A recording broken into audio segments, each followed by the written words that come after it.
السلام علیکم ورحمۃ اللہ وبرکاتہ۔ میں شروع کر رہی ہوں۔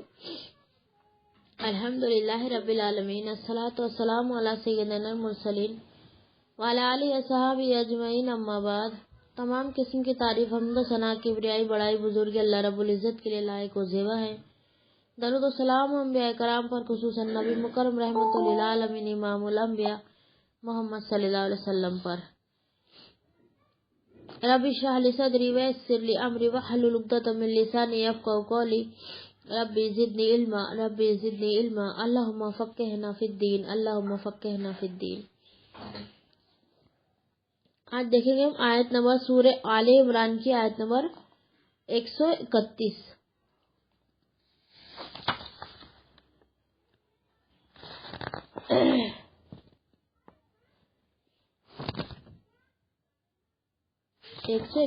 بسم اللہ الرحمن الرحیم۔ واتقوا النار التی اعدت للکافرین، اور اس آگ سے ڈرو جو کافروں کے لیے تیار کی گئی ہے۔ اب کون سے آگ سے ڈرنے کا یہاں پہ حکم دیا جا رہا ہے کہ سود خوروں کو اس آگ سے ڈرایا جا رہا ہے۔ وہاں پہ سود کا جو رواج تھا مکہ میں، وہاں بہت عام تھا۔ ہر ایک انسان جو تھا، جس کے پاس مال ہوتا تھا، وہ سود کا ہی کاروبار کرتا تھا۔ سود لینا دینا عام سمجھا جاتا تھا۔ یہاں پہ اللہ تعالیٰ اس آیت میں کیا سمجھا رہا ہے کہ اس آگ سے ڈرو جو کافروں کے لیے تیار کی گئی ہے۔ یعنی سود خوروں کو اس آگ سے ڈرایا جا رہا ہے جو کافروں کے لیے تیار کی گئی ہے۔ معلوم ہوا ہے کہ سود خوری کبھی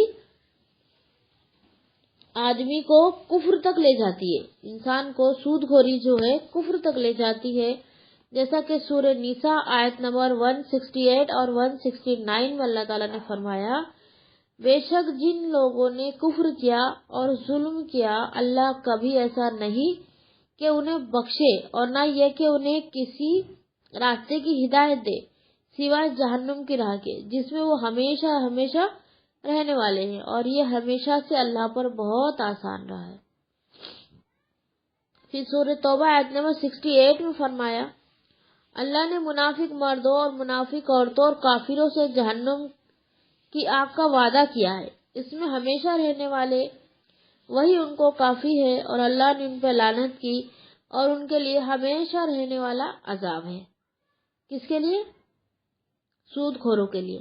جب ان کو معلوم بھی پڑ گیا تھا کہ سود حرام ہے، تو بھی وہ کیا بناتے تھے؟ بہانے بناتے تھے۔ وہ کیا بولتے تھے کہ تجارت بھی سود جیسی ہی ہے، لیکن تجارت کو حلال کیا ہے اور سود کو حرام کیا ہے، کیونکہ سود میں ایسا ہوتا ہے ایک کا فائدہ ہوتا ہے اور ایک کا نقصان ہوتا ہے، اور تجارت میں کبھی فائدہ ہوتا ہے کبھی نقصان ہوتا ہے۔ ایسا یعنی ایک انسان کو دونوں مرحلوں سے گزرنا پڑتا ہے، اس کو نقصان بھی اٹھانا پڑتا اور اس کو فائدہ بھی اٹھانا پڑتا، دونوں چیز سے۔ اس پہ ایک حدیث آ رہی ہے، سیدنا ابو سعید خدری رضی اللہ تعالیٰ عنہ بیان کرتے ہیں کہ رسول اللہ صلی اللہ علیہ وسلم نے فرمایا، جب جنتی جنت میں اور جہنمی جہنم میں داخل ہو جائیں گے تو اللہ تعالیٰ فرمائیں گا، جس کے دل میں رائی کے دانے کے برابر بھی ایمان ہو اسے جہنم سے نکال لو، تو تمام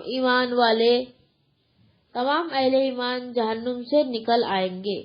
جس کے دل میں رائی کے دانے کے برابر ایمان ہوگا، اللہ تعالیٰ اس کو جہنم سے نکالے گا اور پھر جنت میں داخل کرے گا۔ تو اس میں وہ جہنم سے ایسے نکلے گا جیسا کہ کوئلہ نہیں ہوتا ہے کہ کوئلہ کیسا کالا ہو جاتا ہے نا جل کر، ویسا وہ کوئلہ ہو جائیں گے، اور پھر وہ نکلیں گے، پھر ایک چشمے میں اللہ تعالیٰ ان کو غسل کرنے کو کہے گا، پھر وہ اس میں غسل کریں گے، پھر وہ جیسے پہلے تھے، اور مطلب خوبصورتی ان کی پھر سے واپس آ جائیں گی، لیکن ان کے ماتھے پہ ایک داغ رہے گا بلیک کلر کا، جس سے وہ پہچانے جائیں گے کہ یہ جہنم سے نکال کر جنت میں ڈالے گئے۔ یہ ایک نشان رہیں گی ان کے لیے، اور جو ڈائریکٹلی جنت میں گئے وہ پورے پلین رہیں گے، اور ان پر ایک داغ رہے گا جو کہ لوگ دیکھ کر سمجھ سکیں گے جنت والے کہ یہ جہنم سے نکالے گئے ہیں پھر جنت میں ڈالے گئے ہیں۔ ٹھیک ہے، پھر ہے آیت نمبر 132۔ بسم اللہ الرحمن الرحیم۔ واطیعوا اللہ والرسول لعلکم ترحمون، اور اللہ اور رسول کا حکم مانو تاکہ تم پر رحم کیا جائے۔ یعنی اللہ کی اطاعت کرو، رسول کی اطاعت کرو تاکہ تم پر رحم کیا جائے۔ اب رحم سے مراد یہاں کیا ہے کہ دنیا اور آخرت میں اللہ تعالیٰ ہماری مدد فرمائیں گا، ہم پر رحم کرے گا۔ اب اللہ تعالیٰ کی رحمت اور اللہ اور اس کے رسول کے اطاعت پر موقوف ہے، اور اللہ کی رحمت کا مظہر کیا ہے؟ جنت ہے۔ ہمارے اعمال پہ ہم کو جنت نہیں ملیں گی، بلکہ اللہ کی رحمت پہ ہم کو جنت ملیں گی۔ ہمارے اتنے بڑے نہیں، بڑے بڑے اعمال تھوڑی ہے کہ ہم کو اتنی بہترین جنت میں داخل کر دیں گے، لیکن اللہ کی رحمت کی وجہ سے ہم اس کے اندر داخل ہوں گے۔ نتیجہ یہ نکلا کہ جو شخص اللہ اور رسول کی اطاعت کرے گا وہ جنت میں جائے گا۔ جنت کس پر ہے؟ اطاعت پر۔ کس پر؟ اللہ اور رسول کی۔ لا الہ الا اللہ، نہیں کوئی معبود سوائے اللہ کے، ہم کو صرف اور صرف اللہ کی عبادت کرنا ہے، اس کا شریک کسی کو نہیں ٹھہرانا۔ محمد الرسول اللہ، اور نبی صلی اللہ علیہ وسلم اللہ کے بندے اور رسول ہے، یعنی ان کی پیروی کرنا ہے، بھلے وہ جتنا کر گئے اتنا ہی کرنا ہے۔ ہم کو کوئی زیادہ، ہم کو نہ زیادہ کرنا ہے نہ کم کرنا ہے، ہم کو اتنا ہی کرنا ہے جتنا کہ ہم کو نبی صلی اللہ علیہ وسلم کر بتائے یا بول کر بتائے، ٹھیک ہے، یا پھر حکم دیے، وہ جنت میں جائے گا۔ تو ہم کو کیا کرنا ہے؟ اللہ اور رسول کی اطاعت کرنا ہے۔ دیکھو، زیادہ کی نیکیاں کرنا، یعنی نبی صلی اللہ علیہ وسلم جیسا کر کے اس سے زیادہ کرنا کوئی نیکی نہیں ہے۔ سب سے پہلے تو یہ بات سمجھنا چاہیے ہم کو اللہ کا حکم ماننا ہے اور نبی صلی اللہ علیہ وسلم کی پیروی کرنا، بس اتنا ہی ہمارے دماغ میں رہے گا تو ہی بہتر۔ اگر ہم زیادہ اگر کرنے جائیں گے تو ہم کیا ہو جائیں گے؟ گمراہ ہو جائیں گے۔ اور جو اللہ اور رسول کی نافرمانی کرے گا وہ کیا کہا جائے گا؟ وہ دوزخ میں جائے گا۔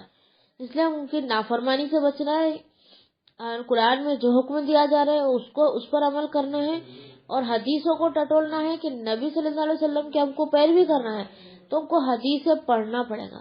اس لیے قرآن پڑھنے کے ساتھ ساتھ حدیث پڑھنے کا بھی اہتمام کریں، حدیث بھی پڑھے قرآن بھی پڑھے، تاکہ ہم کو پتا چلے کہ نبی صلی اللہ علیہ وسلم کیسی زندگی گزارے، انہوں نے کیا حکم دیے، کیسی تعلیم دیے، کہ صحابہ کو کیسی تعلیم دیے کہ وہ صحابہ کو اللہ تعالیٰ نے دنیا زمین پر ہی جنت کی بشارت دے دی، ان کی تربیت کتنی بہترین طریقے سے ہوئی گی۔ یہ سب ہم کو کہاں ملے گا؟ حدیثوں میں ملے گا۔ تو ہمارا اہتمام ہونا چاہیے، جیسا کہ ہو قرآن کی تلاوت روزانہ اہتمام سے کرتے ہیں نا، ہمارے 1 رکوع 2 رکوع 1 پارہ 2 پارے جتنا بھی جس کی بھی ہے مطلب کوانٹٹی ہے اتنا وہ قرآن پڑھتا ہی ہر انسان، لیکن حدیث بھی پڑھنے کی ہم کو عادت ڈالنا ہے۔ بھلے ہم روزانہ 1 حدیث کیوں نہ پڑھے، 2 حدیث کیوں نہ پڑھے، بس اتنا ہی ہم کو کرنا ہے، اور ہم کو روزانہ ہماری ایک ہیبٹ بنانا ہے ہم کو کہ 1 یا 2 حدیث ہم کم سے کم پڑھیں، تاکہ ہم کو پتا چلے کہ نبی صلی اللہ علیہ وسلم نے کیا فرمایا، انہوں نے کیسی زندگی گزاری۔ اب صحابہ کرام کا ایسا تھا کہ نبی صلی اللہ علیہ وسلم کو انہوں نے آنکھوں سے دیکھا تھا، وہ جیسا کرتے، جیسا حکم دیتے وہ مان لیتے، جیسا کرتے دیکھتے ویسا کرتے، ہے نا، ایسا ان کے لیے یہ آسان تھا۔ لیکن ہمارے لیے اب ہمارے سامنے تو نبی ہے نہیں، تو ہم کو کیا کرنا پڑے گا؟ ہم کو حدیث سے ٹٹولنا پڑے گا، حدیث سے پڑھنا پڑے گا۔ دیکھو، کسی کے پاس حدیثی کتاب نہیں ہے تو وہ خرید سکتا ہے۔ دیکھو، کپڑے خریدتے، چپل خریدتے، جویلری خریدتے نا، اس میں ہم پیسہ ویسٹ کرتے، تو یہ کتاب اگر ہم خریدیں گے تو ہمارا پیسہ ویسٹ نہیں ہوگا، بلکہ ہمارے اللہ کے پاس یہ اللہ کے اکاؤنٹ میں ہمارے یہ جمع ہو جائے گا۔ اس کو خریدے، جب تک نہیں ہے تو سرچ کرے PDF وغیرہ، اس میں پڑھے، روزانہ ہماری حدیث پڑھنے کی بھی عادت ڈالے جیسا کہ قرآن پڑھنے کی۔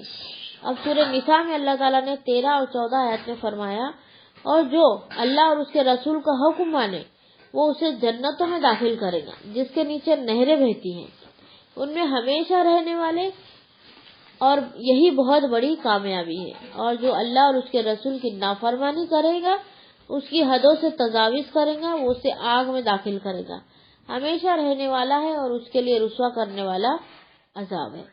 اب سیدنا ابو ہریرہ رضی اللہ تعالیٰ عنہ بیان کرتے ہیں کہ رسول اللہ صلی اللہ علیہ وسلم نے فرمایا، اللہ تعالیٰ جنت سے فرمائیں گا، تو میری رحمت ہے،